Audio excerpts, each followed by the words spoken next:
کہ اب رہنمائی کے لیے یہی کتاب ہے، اس کے علاوہ اور کوئی کتاب ہی نہیں ہے، یعنی مومنین کے علاوہ لوگ بھی اس سے رہنمائی اس سے رہنمائی لے سکتے ہیں۔ بلکہ اس سے پہلے جو جملہ اللہ سبحانہ و تعالیٰ نے جو ارشاد فرمایا اب، وہ ہے ذالک الکتاب لا ریب فیہ، یہ کتاب وہ ہے جس میں کوئی شک نہیں ہے۔ گویا دنیا میں اب یہ واحد کتاب ہے جو لا ریب ہے، اس کے علاوہ ہر کتاب اس میں شک کی، ریب گنجائش۔ کی گنجائش موجود ہے، اس میں خطا بلکہ غلطی جیسے کی جیسے وقت گزر رہا ہے شکوک و شبہات بڑھ رہے ہیں۔ بڑھ رہے ہیں۔ لیکن یہ کتاب ایسی ہے کہ جس میں شک و ریب کی گنجائش نہیں ہے، بلکہ اس کتاب کی بدولت اللہ سبحانہ و تعالیٰ نئی نئی ہدایت کی راہیں کھول رہے ہیں۔ جس طرح خود اللہ ذوالجلال نے اس کتاب مبین میں فرمایا ہے کہ عنقریب ہم تمہیں تمہارے اپنے انفس میں اور اس آفاق میں اپنی قدرت کی نشانیاں دکھائیں گے، اور وہ انفسی اور آفاقی آیات اللہ سبحانہ و تعالیٰ کی اب انسان کے سامنے واہ ہو رہی ہیں، اور قرآن مجید کی یہ بات انسان اپنی آنکھوں کے سامنے سچا ہوتا دیکھ رہا ہے، اس میں کوئی شک نہیں۔ دوسری بات جو اللہ تعالیٰ نے یہاں فرمائی کہ قد جاءکم من اللہ نور و کتاب مبین، نور آیا ہے اور کتاب مبین آئی، یہدی بے، یا آگے تو ہے نا، لیکن یہ میں پہلی بات عرض کرنی چاہتا ہوں، گویا یہ کتاب نور ہدایت ہے، اس کو لے کے کوئی انسان اندھیرے میں ٹامک ٹوئیاں نہیں مار سکتا۔ حدیث میں بھی آتا ہے، حضرت ابو ذر رضی اللہ تعالیٰ عنہ سے روایت ہے، وہ نبی علیہ الصلوۃ والسلام سے عرض کرتے ہیں کہ اوصنی یا رسول اللہ، حضور مجھے وصیت فرمائی۔ تو اس میں نبی علیہ الصلوۃ والسلام نے ارشاد فرمایا اوصی کا بتقوی اللہ، پہلی بات یہ۔ دوسری بات انہوں نے عرض کیا زدنی یا رسول اللہ، حضور اور وصیت فرمائیے، تو آپ نے فرمایا علیک بتلاوۃ القرآن فإنہ نور لک فی الدنیا وذخر لک فی الآخرہ، سبحان اللہ، کہ یہ دنیا میں تمہارے لیے نور ہے اور آخرت میں تمہارے لیے یہ ذخیرہ ہے۔ اب جب تک اس نور سے مسلمانوں نے اور کائنات نے ہدایت لی ہے تو یقیناً ان کو راستہ ملا ہے، روشنی ملی ہے، فائدے ہی فائدے ہیں۔ فائدے ہی فائدے حاصل ہوئے۔ لیکن جو ہی انسان نے اس نور سے، ظاہر بات ہے کہ جو انسان نور کو چھوڑ دے، روشنی کو چھوڑ دے، وہ اندھیرے میں ٹامک ٹوئیاں ہی مارے گا، اندھیرے میں لڑکھڑائے گا اور کسی کھائی میں گرے گا۔ ان سارے خطرات سے بچنے کا ایک واحد ذریعہ اس وقت وہ اللہ کی یہ کتاب نور ہے، جس میں روشنی ہی روشنی ہے، اور اس روشنی کے ذریعے انسان مستفید ہوتا رہا ہے اور آئندہ بھی مستقبل میں ہوتا رہے گا اللہ کے فضل و کرم سے۔ بر صاحب ماشاء اللہ مولانا تو پھر جب چلتے ہیں تو اللہ رب العزت جو ہے دروازے کھولتے چلا جاتا ہے۔ جس طرح اشارہ فرمایا ہے حضرت مولانا نے کہ قرآن پاک کے آغاز میں یہ ارشاد فرمایا کہ لا ریب فیہ، کہ اس کے باعث رحمت ہونے میں، باعث برکت یا باعث مغفرت ہونے میں کوئی شک نہیں، اور یہ متقین کے لیے ہدایت ہے، مومنین کے لیے۔ تو ہدایت کیا چیز ہے، کیا اس کے معنی جو ہے اس حوالے سے کچھ ارشاد فرمائیں۔ بسم اللہ الرحمن الرحیم۔ تو ہدایت یہ کہتے ہیں رہنمائی کو، کسی کی رہنمائی کر دینا کہ تم فلاں جگہ جا سکتے ہو، اس کا یہ راستہ ہے، فلاں کام کرنا چاہتے ہو تو اس کا یہ طریقہ ہے، یہ رہنمائی ہوتی۔ اور ہدی للناس اسی معنی میں ہے کہ پوری انسانیت اگر ہدایت لینا چاہتی ہے کہ اس نے زندگی کیسے گزارنی ہے، اس دنیا میں کیسے رہنا ہے، دنیا میں اس کا رہن سہن کیسے ہو، کاروبار کیسے ہو، معاملات کیسے ہوں، تو یہ قرآن حکیم ایسی کتاب ہے جو پوری انسانیت کے لیے رہنمائی مہیا کرتی ہے۔ اور ایک ہوتی ہے ہدایت، یہ رہنمائی کہ کسی کو اس کے منزل تک پہنچانا، صرف بتا دینا نہیں کہ یہ راستہ ہے چلے جاؤ، بلکہ اس کی منزل تک اس کو پہنچانا۔ یہ اس معنی میں ہے ہدی للمؤمنین، کہ وہ لوگ جو اس کتاب پر ایمان لے آتے ہیں، قرآن حکیم کو اپنے دل کی تصدیق کے ساتھ مان لیتے ہیں کہ واقعی یہ اللہ کی کتاب ہے اور اللہ نے اپنے مخلوق کی، اپنے بندوں کی ہدایت کے لیے یہ کتاب نازل کی ہے۔ انہیں یقین کامل ہوتا ہے کہ یہ کتاب اللہ نے ہی ہماری ہدایت کے لیے بھیجی ہے، اس میں کوئی شک نہیں ہے، اور اس کی ہر بات حق ہے، سچ ہے، اور وہی ہماری رہنمائی ہے۔ تو اس یقین کامل کے ساتھ جو لوگ اس کو مانیں گے، قرآن حکیم پہ چلیں گے، تو یہ قرآن حکیم ان لوگوں کو ان کی منزل تک پہنچائے گا۔ اور تیسرا مقام ہے ہدی للمتقین۔ اس کا معنی یہ ہے کہ جب کوئی شخص متقی بن کے اپنے آپ کو ہر قسم کی آلائش سے پاک کر کے، ہر قسم کی معصیت سے، گناہ سے بچا کے، اپنی خود حفاظت کر کے اس قرآن پہ عمل کرتا ہے، تو رب ذوالجلال اس قرآن کی برکت سے اس آدمی کو، اس متقی کو، اس مومن کو اس راستے پہ چلاتے بھی ہیں، اس کی حفاظت بھی کرتے ہیں، اس کی رہنمائی بھی کرتے رہتے ہیں، یہاں تک کہ اپنی منزل پہ پہنچ کے وہ کامیاب ہو جاتا ہے۔ جی ناظرین کرام، یہاں وقت ہوا ہے ایک چھوٹے سے وقفے کا، ملتے ہیں وقفے کے بعد۔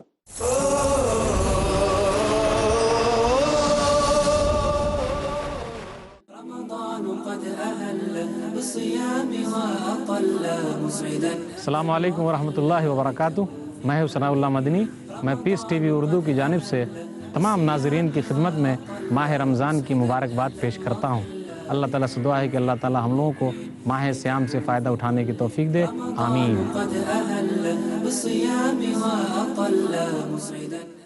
جھوٹ کا اندھیرا کتنا ہی گہرا کیوں نہ ہو، سچائی کی ایک کرن اسے مٹا دینے کے لیے کافی ہے۔ ہر پہلو، ہر نظریہ، ہر نقطہ سچ کا، ہر دم، ہر پل، ہر لمحہ سچ کو پیش کرنے کی جستجو۔ آئیے میرے ساتھ اور حق کو جانیے۔ عالم انسانیت کے لیے سچائی کی روشنی۔ ڈاکٹر ذاکر نائک پیش کریں گے اظہار حق، آج رات 10:30 بجے اور دوبارہ صبح 8:30 بجے انڈیا میں پیس ٹی وی اردو پر۔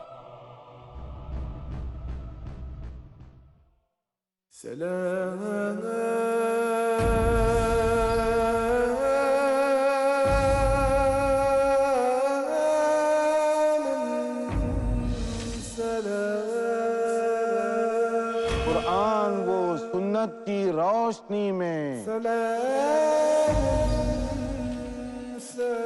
اسلام کی مکمل رہبری میں،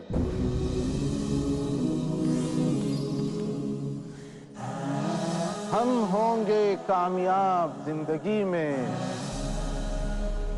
جانیے وہ باتیں جن سے نکھرتے ہیں مومنین، ریاض الصالحین۔ جانیے وہ کارآمد کلمات جن پر عمل کرنے کی تلقین کر رہا ہے خود رب العالمین، ریاض الصالحین، ہر پیر رات 9:30 بجے اور دوبارہ صبح 6 بجے انڈیا میں پیس ٹی وی اردو پر۔ پیس ٹی وی پیش کرتا ہے قافلہ، امن کے طلبگاروں کا اجتماع، انسانیت کے طرفداروں کا۔ حقیقی زندگی وہ ہے جو عقیدے پر قربان ہو جائے، اللہ کی اور اللہ کے رسول کی اطاعت کرو۔ ذمہ داری، ایمان کی حفاظت کی، تیاری، انسانوں کو قریب لانے کی۔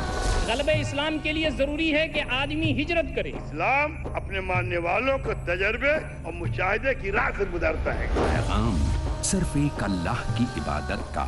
اللہ کی عبادت کرو، تمہارا اللہ کے سوا کوئی معبود نہیں۔ انجانے بد سے بچنے کا یہی ایک واحد طریقہ ہے۔ ہم اللہ کے لیے ہیں اور اللہ ہی کی طرف لوٹ کر جانے والے ہیں۔ حکم اللہ کا چلے گا، حاکم اللہ ہے۔ یہ ماننے والا کبھی کسی کا محتاج نہیں رہے گا۔ مقصد عام ہو بھائی چارے کا چلن۔ ہم تو آئے ہیں اللہ کے بندوں کو اللہ سے جوڑنے کے لیے۔ ہم اپنے مقصد کے لیے جدوجہد کرتے رہیں گے۔ دین اسلام کو دنیا میں ہم غالب کر دیں گے۔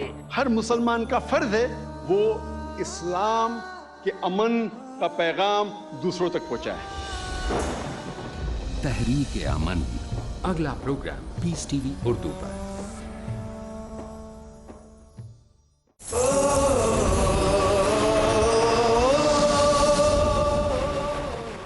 السلام علیکم ورحمۃ اللہ وبرکاتہ۔ ناظرین کرام، ہم اپنی بات وہیں سے شروع کرتے ہیں جہاں وقفے پر جانے سے پہلے ہم نے چھوڑی تھی۔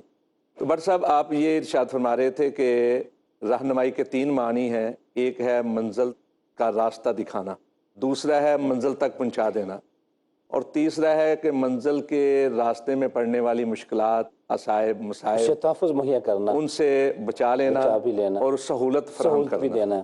جزاک اللہ۔ جی شاہ صاحب، آپ کی طرف ہم آتے ہیں۔ یہ بتائیں کہ قرآن پاک کے جو فوائد ہیں، ان فائدوں کے اندر بات تو چلتی رہے گی، ابھی تو ہم قرآن پاک کا تعارف حاصل کر رہے ہیں، تو قرآن پاک کے جو فضائل ہیں، جو برکات ہیں، اس حوالے سے آپ کچھ ارشاد فرمائیں۔ قرآن مجید ایک نور ہے، روشنی ہے، ہدایت کا سرچشمہ ہے۔ اس کے تلاوت کے ہی بہت فائدے ہیں کہ رسول اللہ صلی اللہ علیہ وسلم کا فرمان ہے کہ الف لام میم، یہ ایک لفظ نہیں بلکہ یہ 3 ہیں، 3 حرف ہیں، اور ایک ایک حرف پر 10 نیکیاں ملتی ہیں۔ قرآن مجید کی تلاوت سے انسان کے دل کا زنگ دور ہوتا ہے۔ رسول اللہ صلی اللہ علیہ وسلم کا فرمان ہے، امام بہقی رحمہ اللہ لے کر آئے ہیں کہ میل اور کچیل فلاں چیز سے ختم ہوتا ہے، اور دل کا جو زنگ ہے وہ قرآن مجید کی تلاوت سے دور ہوتا ہے۔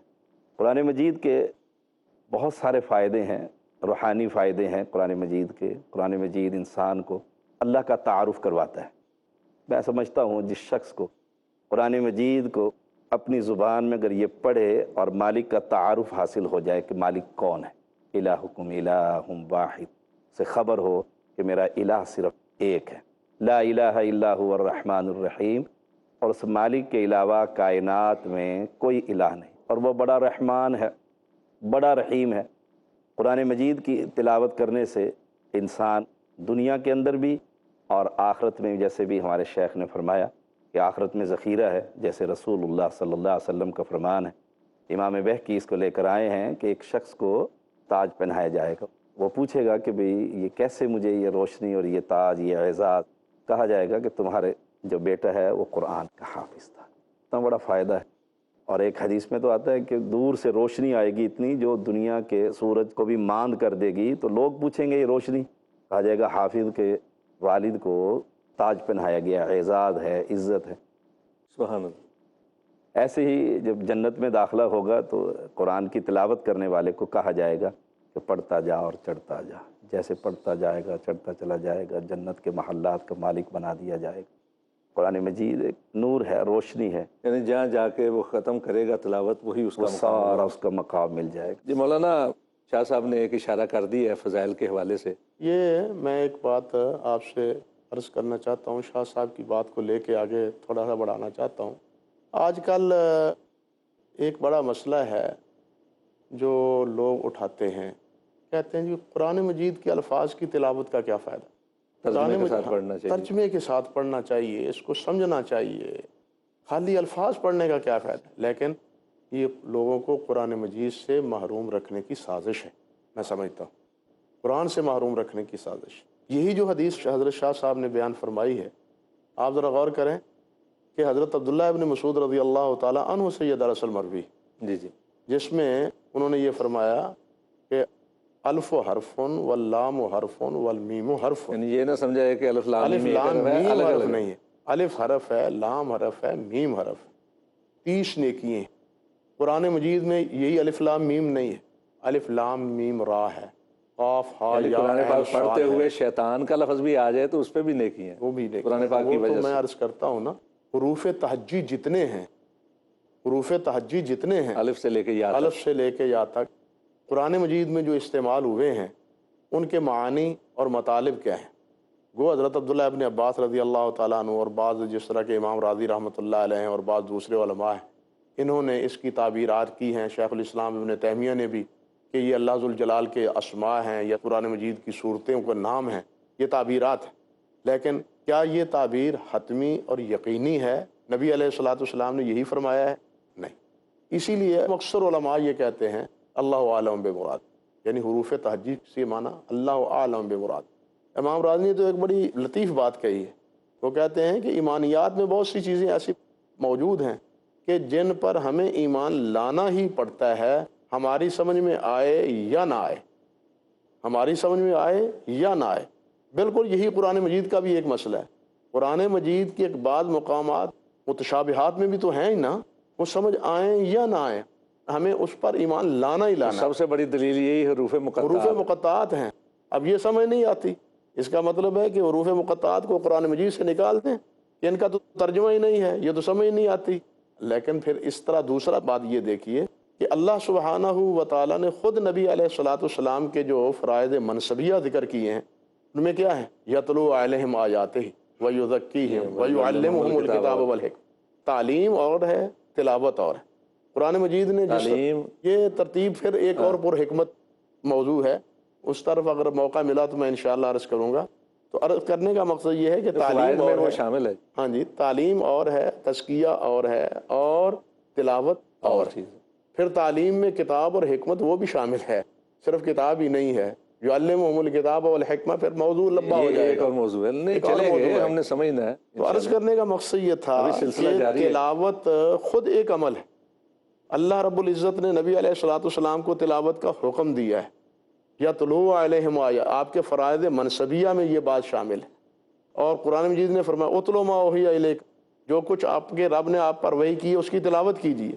گویا تلاوت خود ایک عمل ہے، اور قرآن مجید نے اور اس کا بھی فائدہ ہے. اس کا بھی فائدہ. اور نبی علیہ الصلوۃ والسلام نے احادیث مبارکہ میں بھی امت کو تلاوت کرنے کا حکم دیا ہے اور اس کے فضائل اور مراتب بیان کیے ہیں. اور یہ ایک بڑی لطیف بات ہے کہ آج حافظ قرآن اس بات کو حفاظ سمجھتے ہیں کہ حافظ قرآن جس وقت قرآن پڑھتا ہے تو وہ ایسے ہوتا ہے جیسے محو پرواز. سبحان اللہ، سبحان اللہ. وہ محو پرواز، وہ نہیں تھکتا. پیچھے کھڑے ہوئے سامعین وہ تھک جاتے ہیں. آپ کسی حافظ سے تو پوچھیں، ایک اپنے جذب کی کیفیت میں پڑھے چلا جا رہا ہے، عقیدت کی انتہا. اور وہ ایسے ہے جیسے محو پرواز. لیکن یہ جو اس کی کیفیت ہے، ایک کہنا چاہیے کہ روحانی سی، اللہ سبحانہ و تعالیٰ اسی روحانی کیفیت کو حسی کیفیت میں قیامت کے دن بدل دیں گے کہ تم اسی طرح پرواز کرتے چلے جاؤ فرشتوں کے ساتھ. وہ بخاری مسلم کی روایت بھی تو ہے نا. ہاں جی. مجتمع الناس فی بیت من بیوت اللہ جی. یتلون کتاب اللہ یتدارسون بہ الا حفتهم وہ بھی ملائکہ، حفتهم الملائکہ. جی وہ فرشتے یہاں بھی ان کے ساتھ ہیں. ونزلت علیہم السکینہ. بالکل بالکل. اسی طرح قیامت کے دن میں کہنا چاہتا تھا کہ قیامت کے دن یہی حسی صورت ہوگی جس طرح شاہ صاحب نے فرمایا. اور اللہ سبحانہ و تعالیٰ فرمائیں گے کہ تم قرآن مجید کو پڑھتے جاؤ اور جہاں قرآن مجید ختم ہوگا وہاں تمہاری آخری جنت کی منزل ہو. اس لیے اس کے اختیار میں رکھا ہے. ہاں، حافظ قرآن کے اختیار میں رکھا ہے. پڑھتا چلا جا ترتیل کے ساتھ، جہاں جا کے تو رکے گا وہ تیرے. آپ دیکھیے نبی علیہ الصلوۃ والسلام نے قرآن مجید پڑھا ہے. نبی علیہ الصلوۃ والسلام نے قرآن مجید تلاوت کی ہے، حتیٰ کہ حضرت ابی ابن کعب رضی اللہ تعالی عنہ سے نبی علیہ السلام نے فرمایا کہ مجھے اللہ نے فرمایا ہے کہ ابی کو سورۃ بینہ سناؤ. اور یہ سن کے حضرت ابی کی کیا حالت ہے، بلکہ وہ آبدیدہ ہو گئے آنکھوں سے آنسو. حضرت ابی ابن کعب. اور فرمایا ابی نے کہ حضور اللہ نے میرا نام لیا ہے. اللہ اکبر کبیرہ، اللہ نے میرا نام لیا ہے. نبی علیہ السلام نے فرمایا ہاں اللہ نے تیرا نام لیا ہے. تو حضرت ابی رونے لگے. پھر نبی علیہ السلام نے ان کو قرآن مجید کی تلاوت سنائی. آپ نے پڑھا ہے، خطبے میں پڑھا ہے، نمازوں میں پڑھا ہے. نبی صلی اللہ علیہ وسلم تو یتلو علیہم آیات ہی کا ایک یعنی پورے مظہر تھے، اور یہی کیفیت حضرات صحابہ کرام رضوان اللہ علیہ مجمعین کی تھی. حتیٰ کہ حضرت تمیم داری رضی اللہ تعالیٰ عنہ، حضرت ابی ابن کعب رمضان المبارک میں ایک رات میں پورا قرآن مجید پڑھتے تھے. حضرت عثمان غنی رضی اللہ تعالیٰ عنہ سے صحیح سند میں امام محمد بن نصر مروزی رحمۃ اللہ علیہ نے قیام اللیل میں ذکر کیا ہے کہ بیت اللہ کا طواف کیا، بیت اللہ کے طواف سے فارغ ہوئے، نماز سے فارغ ہوئے، پھر ایک رکعت وطر میں حضرت عثمان غنی رضی اللہ تعالیٰ عنہ نے قرآن مجید ختم. یہ تو ان کے لیے نا کہ جو سمجھتے تھے. ہاں جی. لیکن وہ بھی تو ہے نا روایت کو اگر 3 دن سے کم میں پڑھے گا. میں عرض کرتا ہوں یہ آپ نے اچھا سوال اٹھایا. سامعین کے دل میں یہ بات، ناظرین کے دل میں یہ بات آ سکتی ہے کہ نبی علیہ الصلوۃ والسلام نے تو 3 دن سے کم پڑھنے کی اجازت نہیں دی. امام احمد بن حنبل رحمۃ اللہ علیہ، عبداللہ بن عمر بن عاص کو 7 دن سے کم کی اجازت. جی. اور امام اسحاق بن راہویہ رحمۃ اللہ علیہ یہ حضرات فرماتے ہیں کہ دراصل یہ حکم عام ہے، مخصوص ازمنہ اور مخصوص امکنہ میں اس کی اجازت ہے. صحابہ کرام کے اس عمل کی توفیق اس طرح انہوں نے عمومی اجازت نہیں. یعنی آپ دیکھیے رمضان المبارک میں تو کثرت عمل مطلوب ہے. نبی صلی اللہ علیہ وسلم نے رمضان المبارک کے حوالے سے فرمایا کہ اللہ کے فرشتے جو آواز لگاتے ہیں یا باغی الخیر اقبل، یا باغی الخیر اقبل، اور نیکی کی تلاش کرنے والے، نیکی کرنے والے اور نیکی کرو. اب ہم کہیں کہ جناب ہم نے تو ایک پارہ پڑھ لیا ہے، اب آگے نہیں پڑھے. اللہ کی طرف سے تو حکم ہو رہا ہے اور کرو اور کرو. اسی طرح بیت اللہ شریف ہے، وہاں نیکی کی کثرت مطلوب ہے. یہ جو 2 مقامات ہیں، اسی لیے حضرت عثمان غنی کا یہ جو عمل ہے نا وہ بیت اللہ ہی میں ہے. موقع بھی ہے، مکان بھی ہے. مولانا بات ہم جاری رکھیں گے. ہمارے آج کے اس پروگرام کا، اس نشست کا وقت ختم ہوا چاہتا ہے. ناظرین کرام، بات ابھی جاری ہے. اجازت دیجیے السلام علیکم ورحمۃ اللہ وبرکاتہ.